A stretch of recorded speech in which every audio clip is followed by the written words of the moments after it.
Y la palabra de Dios dice, en el Salmo 110 leemos la palabra del Señor. El Señor dijo a mi Señor, siéntate a mi diestra, hasta que ponga tus enemigos por estrado de tus pies. El Señor enviará desde Sión la vara de tu poder, dominará en medio de tus enemigos. Tu pueblo se ofrecerá voluntariamente en el día de tu poder, en la hermosura de tu santidad, desde el seno de la aurora. Tienes tú el rocío de tu juventud, juró el Señor, y no se arrepentirá. Tú eres sacerdote para siempre, según el orden de Melquisedec. El Señor está a tu diestra, quebrantará a los reyes en el día de su ira, juzgará entre las naciones, las llenará de cadáveres, quebrantará las cabezas en muchas tierras, del arroyo beberá en el camino, por lo cual levantará la cabeza. Dijo el Señor a mi Señor. Quiero hablar sobre este tema, ya que me han hecho una pregunta de qué se refiere lo que dice Mateo 22:44. Y estoy leyendo el origen de lo que dice ese versículo. Y esto es lo importante cuando nosotros estudiamos la palabra de Dios. Hallamos un pasaje, hallamos un versículo, tenemos que ver de dónde aparece la relación de todo eso que estamos leyendo. Especialmente cuando nosotros estudiamos, por ejemplo, la homilética habla de tener un estudio provechoso de la palabra de Dios. Y la manera para tener un estudio provechoso de la palabra de Dios no es agarrar un versículo aislado y empezar a formar doctrinas y enseñanzas, sino que el versículo tiene el texto completo donde se sacó ese versículo. Hay que leer todo el texto completo para poder entender qué está diciendo el versículo. Lamentablemente la mayor parte de gente le llaman texto a los versículos, pero el versículo es aparte. Texto. La palabra texto viene de una palabra griega que significa algo hilado o entretejido. Es decir, texto es una parte. Por ejemplo, encontramos nosotros las fábricas textiles. Ellos hacen un rollo de tela de 100 yardas. Y esas 100 yardas son un texto. Eso lo hacen las fábricas, por eso llaman textiles, porque hacen un texto de 100 yardas. Y esto después lo llevan a los almacenes, y en los almacenes lo están vendiendo por yardas, por varas, por cuartas, por retazos, lo que equivale a los versículos. Así está en la Biblia encuadernado.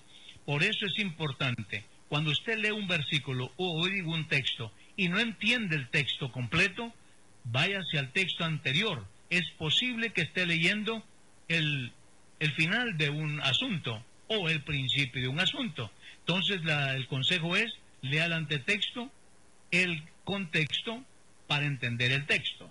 Y si eso no lo hay allí, entonces lea los capítulos anteriores. Si no lo encuentra allí, busque las referencias o todos los pasajes paralelos sobre el asunto. Y de esa manera tendrá un estudio provechoso.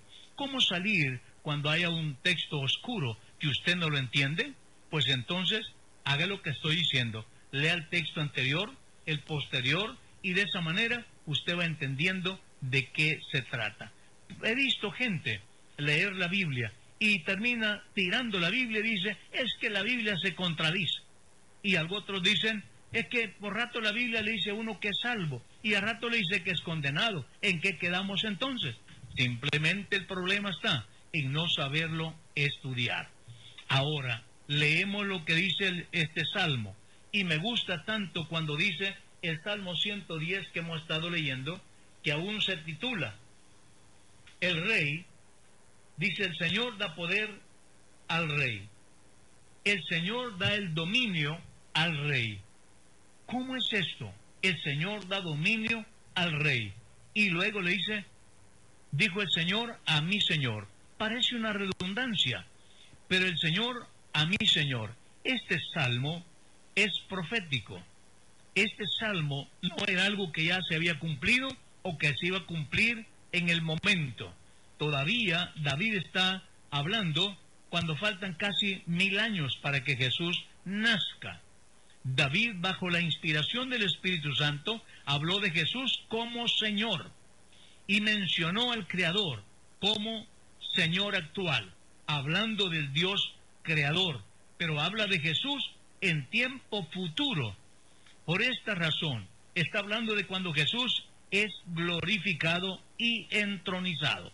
De tal manera que cuando Jesús fue glorificado, es entonces cuando se cumple este salmo. Pero todavía hay mucho que el salmo tiene que cumplirse. Hay algunas cosas que Jesús, hasta después de su regreso, va a cumplir parte de este salmo. Por ejemplo, el versículo 5, el Señor está a tu diestra. Y el verso 6 dice, juzgará entre las naciones y la llenará de cadáveres. Eso está hablando del juicio, parte del juicio de Dios en la tierra. De tal manera que, como Señor, le dijo al Señor, está hablando del Dios del Antiguo Testamento en el momento, y cuando Jesús es glorificado, se sienta a la diestra de Dios, que tampoco es otra forma como lo interpretan muchos, que diestra significa mano derecha. En los humanos así es, pero en Dios no existe esta terminología. ¿Por qué? Porque Dios no tiene manos. Dios es espíritu, y un espíritu carece de partes corporales. Por ende, es incorpóreo. Entonces, ¿cómo puedes saber cuál es el lado derecho de un espíritu? Mira nada más al viento. ¿Cómo puedes ponerle cuerpo al viento? Si viento es espíritu. Y la palabra griega espíritu dice equivale a viento. No sé quién se opondría realmente a creer que que aquí el Señor está hablando de Jesús. El verso 4 señala a Jesús como sacerdote, que es según el orden de Melquisedec. Pero otro asunto también difícil, que Jesús no venía según el orden levítico como sacerdote, él venía según el orden de Melquisedec. ¿Quién era Melquisedec? Melquisedec significa rey de paz, rey de justicia, que significa que era Dios mismo presentándose a Abraham según el capítulo 14 de Génesis. Ahí encontramos la primera vez la palabra Melquisedec, que significa rey de paz o rey de justicia. Y a Abraham se le presentó Dios en una teofanía, una forma humana.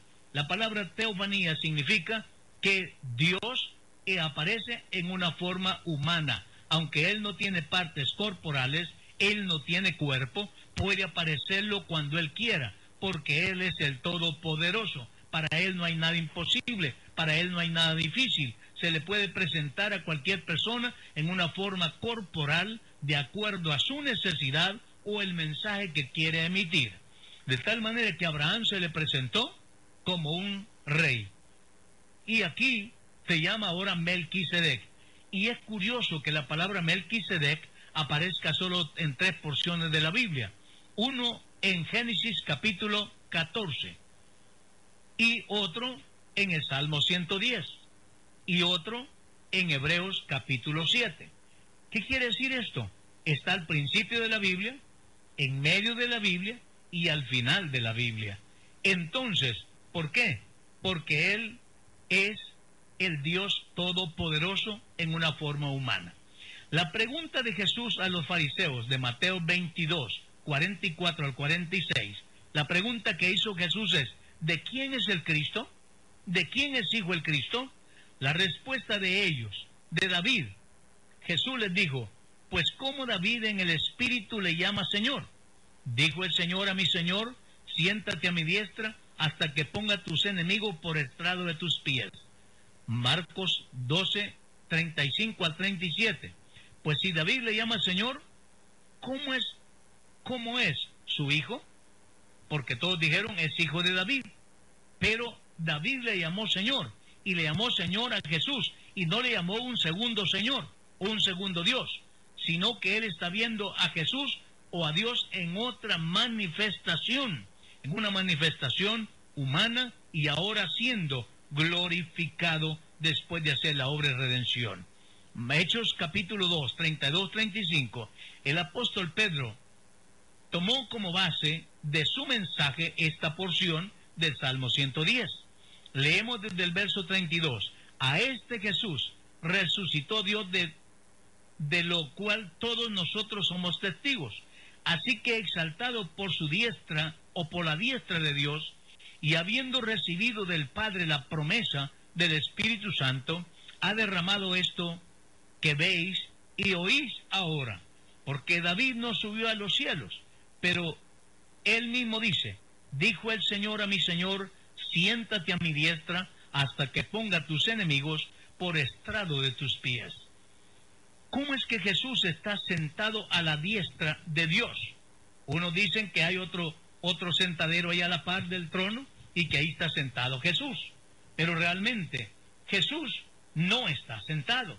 ¿Qué es lo que dice la Biblia? Donde estén 2 o 3 congregados en su nombre, allí está Él en medio. Entonces, ¿qué es lo que está sucediendo? Es cierto, Él tiene el derecho a estar en su trono. Y la palabra diestra aquí se complementa con la palabra poder, dominio o autoridad. Jesús está en el poder de autoridad. Un ejemplo bien claro sería, por ejemplo, el presidente de la República. Te nota que el presidente tiene su silla. Y el día que lo declararon presidente de la República, se sentó en esa silla. Pero él no pasa sentado todo el tiempo en esa silla. Siempre él anda por toda su gira, por todos lados, siempre en su trabajo, en su acción. Pero ¿quién otro se atreve a ir a sentar a esa silla?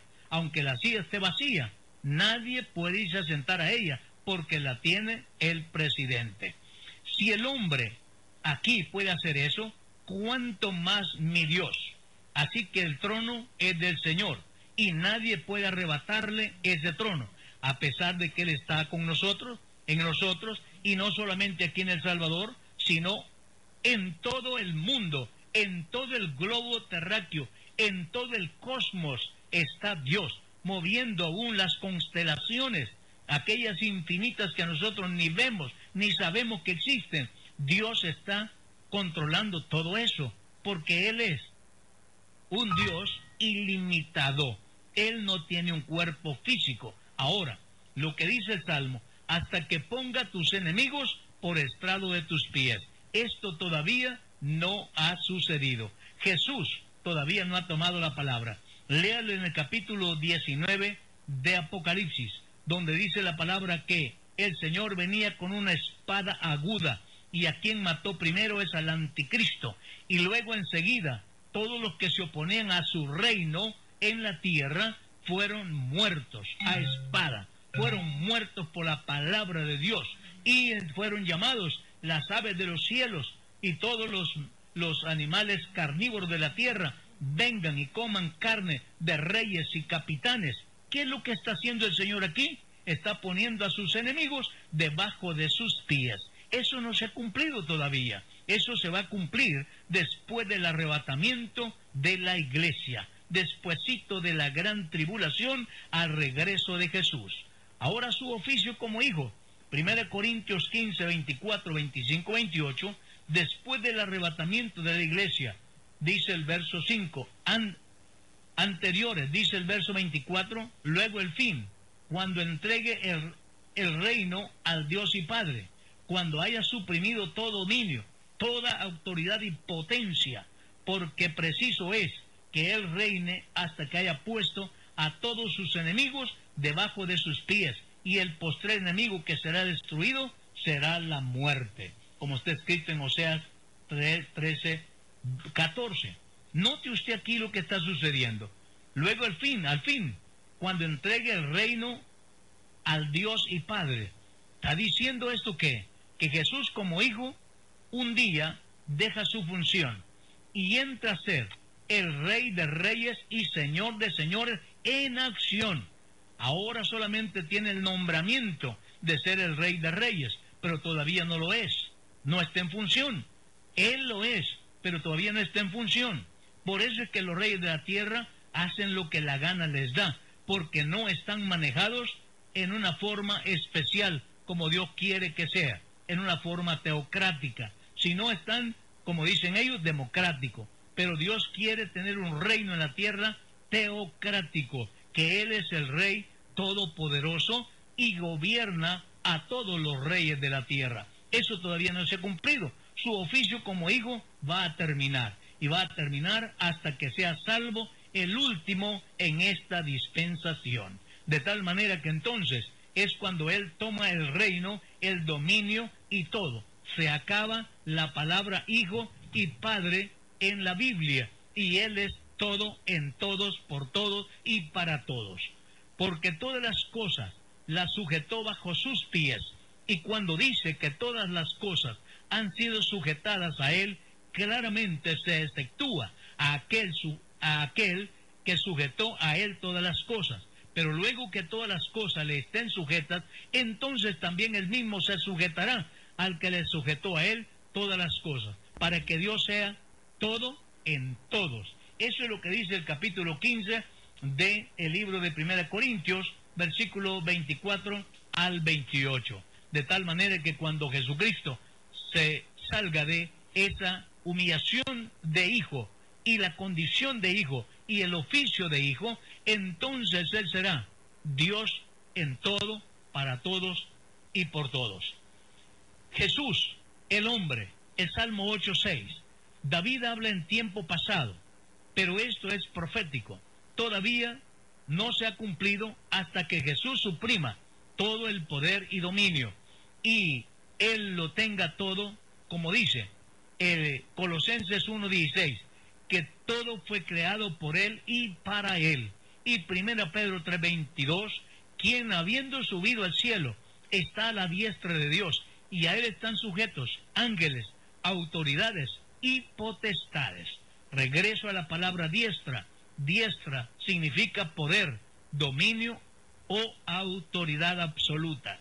Efesios 1:20-23, la cual operó en Jesús, resucitándole de los muertos y sentándole a su diestra en los lugares celestiales, sobre todo principado y autoridad, poder y señorío, y sobre todo nombre que se nombre, no solo en este siglo, sino también en el venidero, y sometió todas las cosas bajo sus pies, y lo dio por cabeza sobre todas las cosas a la iglesia, la cual es su cuerpo, la plenitud de aquel que lo llena todo en todo. Eso dice Efesios 1:20 al 23.